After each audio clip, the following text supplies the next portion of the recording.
Chapter 1. The trap at Bowery Station lay abandoned beneath the streets of New York, a relic from a time when the subway was the city's lifeline. Now it was a labyrinth of rusted tracks and crumbling concrete, where only rats and those who wished to stay out of the light moved. John Wick descended the broken staircase, his boots echoing against the metal. The dog was left in the Mustang, safe for the moment, but John's heart pounded with a mix of rage and focus. The wedding ring, Helena's last gift, was somewhere down here, and he would not leave without it. The time was 01:55. The air was heavy with damp and mold, and a faint smell of gunpowder hung in the darkness. John held his Glock 34 in a steady grip, its sightline following his gaze as he moved through the corridors. His black suit blended with the surroundings, but he knew he was expected. The ones who had stolen the ring had planned this, and John Wick never walked into traps without being ready to strike back.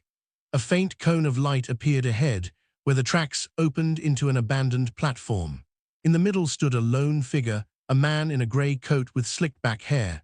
He held something in his hand, a silver chain glinting in the light, with Helena's ring hanging from it. John's blood froze, but he remained calm, his steps steady. "Mr. Wick," the man said, his voice like sharpened glass. "I am Lucas. I represent a client who has an interest in you."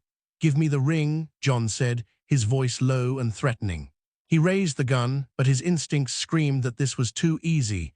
Lucas smiled, a thin, confident smile. "The ring is only the beginning. My client wants a meeting. Do as we say and you'll get it back. Otherwise," he tossed the ring into the air and caught it with a swift motion. "It gets melted down." Before John could respond, a click echoed from the darkness, the sound of weapons being unlocked. 6 figures emerged from the shadows around the platform, all armed with assault rifles and knives.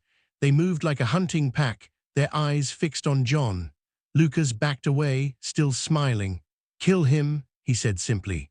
John dove to the side just as bullets started to fly. He rolled behind a concrete pillar, his body already in motion before his mind had fully registered the threat. The first gunman came too close, and John fired 2 shots, one to the chest, one to the head. The second tried to flank him, but John threw his knife, striking straight into the throat. Blood sprayed, but he was already moving, snatching up a fallen rifle and mowing down 2 more. One of the attackers, a woman with a machete, was faster.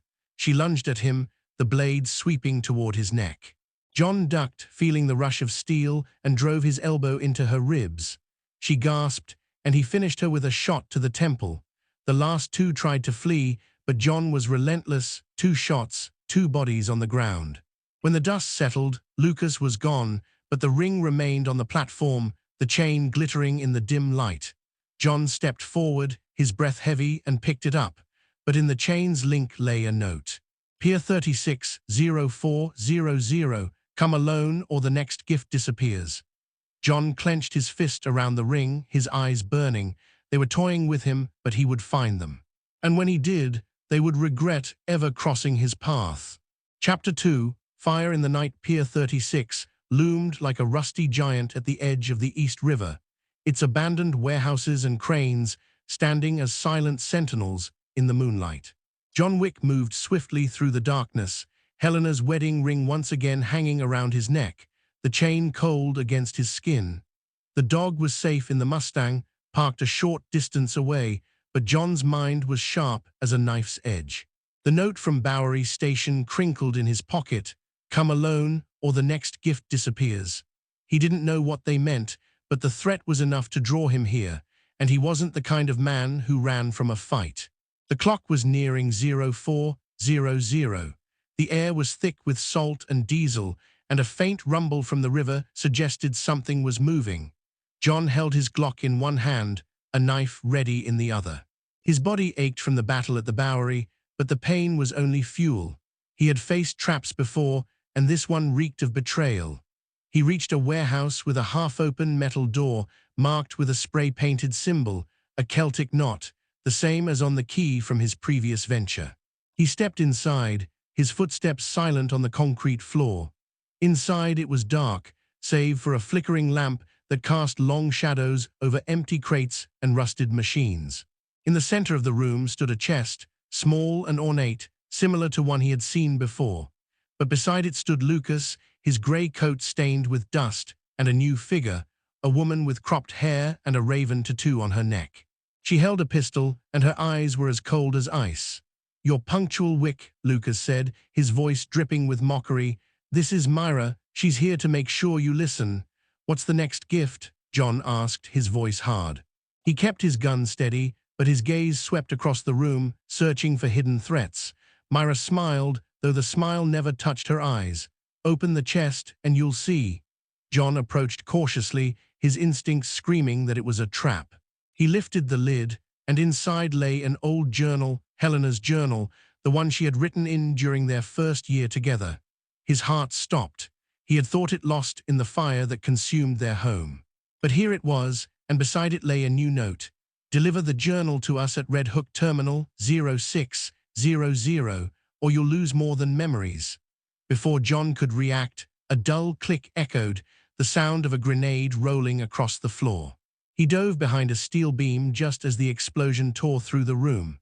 Smoke filled the air, and 5 figures rushed in, armed with knives and pistols. John moved like a storm, his Glock firing 3 precise shots that dropped 2 attackers.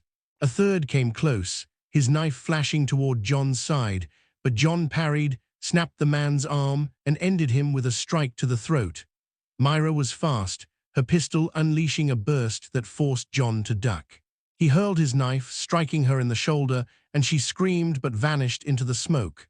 Lucas was already gone, the chest empty. They had taken the journal. John cursed, his breath heavy. He bolted out of the warehouse just in time to see a black SUV speeding away into the night. He still had the ring, but now Helena's journal was in their hands.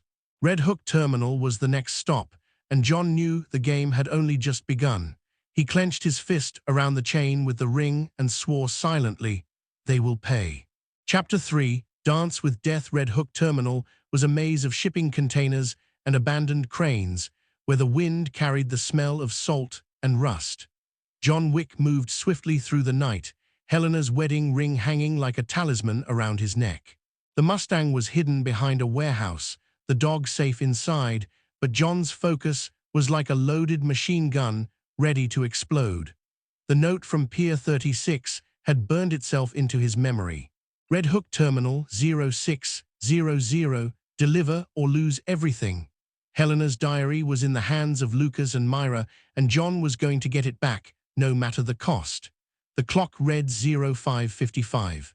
The sky was beginning to lighten, but the terminal lay in a grey gloom, as if the place itself refused to let the day in.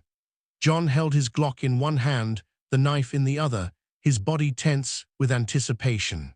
He had seen traps before, but this one smelled of desperation, and that made his enemies more dangerous. He approached an open space between the containers, where a lone floodlight cast a cold light. Lucas stood there, the diary in one hand, a pistol in the other. Myra flanked him, her crow tattoo now clearly visible, her gaze like that of a predator. But there was something else that made John's blood run cold, a digital screen behind them showing a timer. 00:03:17, and next to it, a picture of his Mustang, the dog still inside. "You're stubborn, Wick," Lucas said, his voice dripping with confidence. "But this is no longer just about the diary. Deliver yourself or the car explodes." John's eyes narrowed, but he didn't move. "Give me the diary, now." Myra laughed, a short, sharp sound. "You're not in a position to demand anything. Drop the weapon, or your dog becomes ash." Before John could respond, footsteps sounded. 8 figures emerged from the containers, armed with carbines and machetes. They moved like a pack of predators, but John was faster. He threw himself behind a container just as bullets began to fly, his Glock firing 4 shots. 3 hit, 3 fell. A machete-wielding attacker came close, but John ducked, drove the knife through his ribs, and tossed the body toward another shooter. Myra opened fire, but John rolled away, grabbed a fallen carbine, and cut down 2 more. Lucas tried to flee, the diary still in his grip, but John threw his knife. It struck Lucas in the shoulder, and he fell with a scream. But Myra was already at the screen, her finger on a button. "One press, Wick, and the car's gone," she screamed. John froze, his heart pounding. He lowered the pistol, but his gaze was steel. "Touch it, and you die slowly." Myra hesitated, and that was all John needed. He lunged forward, knocked the pistol from her hand, and locked her arm in a grip. Lucas tried to rise, but John kicked him in the chest, the diary falling to the ground. He grabbed it, but the timer on the screen ticked down, 00:00:30. John sprinted toward the Mustang, the diary in hand, his legs pumping against the asphalt. He heard Myra's screams behind him, but he didn't look back. He had the diary, but the dog was in danger, and Red Hook Terminal was only the beginning of the hunt. Chapter 4, The Final Strike. Red Hook Terminal's containers towered like steel mountains at dawn, but John Wick had no time to take in his surroundings. Helena's diary was safe in his jacket pocket, the wedding ring hung around his neck, but his dog was still in danger. The Mustang stood a kilometer away, and the timer from Lucas's screen, 00:00:30 when he left, echoed in his head. He ran through the labyrinth of containers, his boots pounding the asphalt, Glock in one hand, knife in the other. Lucas and Myra were behind him, and their mercenaries weren't far off. The sky glowed orange, but the air was thick with diesel and gunpowder. John reached the Mustang, the dog howled inside, and he flung the door open. No bomb was visible, but he didn't trust it. He lifted the dog out, its warm body pressed against his chest, and ran toward a nearby warehouse for cover. Just then, a deep roar sounded. A black helicopter lifted off from the other end of the terminal, Lucas and Myra aboard. But before it could disappear, the ground behind John exploded. A hidden charge, not in the car, but in a container. He dove forward, shielding the dog with his body as shrapnel rained down around them. He rose, blood dripping from a scratch on his forehead. The dog was unharmed, and the diary still with him. But the helicopter was gone, taking Lucas and Myra with it. John cursed silently, but his gaze caught something on the ground, a small transmitter blinking red. It was connected to the explosive, and engraved on it was an address, Battery Park 0700. They were toying with him, but he wasn't done yet. John drove the Mustang to Battery Park, the dog in the passenger seat. The park was quiet, aside from morning joggers and seagulls. On a bench near the water stood a solitary figure, not Lucas or Myra, but an older man in a black coat, with a cane and a briefcase. He nodded at John. "Mr. Wick," the man said, his voice like old leather. "I'm Victor. Lucas and Myra were intermediaries. My client wants the diary. Give it to me and you'll be free." John held the dog close, his Glock hidden but ready. "Who is your client?" Victor smiled faintly. "Someone who collects secrets. The diary isn't just memories. It contains codes hidden by your wife. Give it to me, or we take everything." John tossed the diary toward Victor, but in the same moment drew his knife and threw it. It struck Victor's hand, and he screamed. John charged, but mercenaries appeared from the bushes, 5 of them, armed and lethal. The fight was brutal and fast. John fired shots, each bullet finding its mark. An attacker with a knife got close, but John snapped his neck with a swift motion. The last one tried to flee, but John threw his Glock like a projectile, hitting the back of his head and finishing him with the knife. Victor was gone, the diary too, but John had seen his car, a black limousine, disappearing toward Manhattan. He had the dog, the ring, and his will remained unbroken. He would find them, and when he did, no one would escape his wrath. Epilogue. John Wick sat on a bench along the shoreline of Battery Park, with New York's skyline glittering across the water in the early morning. The dog lay at his feet, its nose resting on his boot, its calm breathing a reminder of what he had fought for. Helena's wedding ring hung around his neck, a weight that both comforted and strung. The diary was gone in Victor's hands, but John had memorized every page he had seen, Helena's words, her secrets. He would find them again, but not today. Today he was just a man breathing, still alive. His jacket was torn, blood had dried on his knuckles, but the pain felt distant, like an echo from another time. He had survived Red Hook, outwitted Lucas and Myra, and left Victor's plans in ruins, albeit temporarily. But he knew the hunt was not over. The Celtic knot, the symbol that appeared on the key and the transmitter, was a thread he would follow. It led somewhere deeper, to an enemy he could not yet name. But for the first time in a long while, John felt a spark of something else, not hope, but determination, pure and unyielding. He pulled out the Polaroid of Helena, taped and crumpled, but her smile was unchanged. "We're not done yet," he whispered, his voice rough but steady. The dog lifted its head, as if it understood, and John stroked its back. The sounds of the city, honking cars, distant sirens, seagulls crying, blended with the whisper of the wind, and for a moment everything was still. John rose, the dog following closely behind. The Mustang waited in an alley, its engine ready to roar to life. He cast one last glance toward the horizon, where the sun rose over Manhattan like a promising blaze. Victor was out there with the diary and its codes, but John would find him. He was John Wick, not a myth, not a ghost, just a man who refused to give up.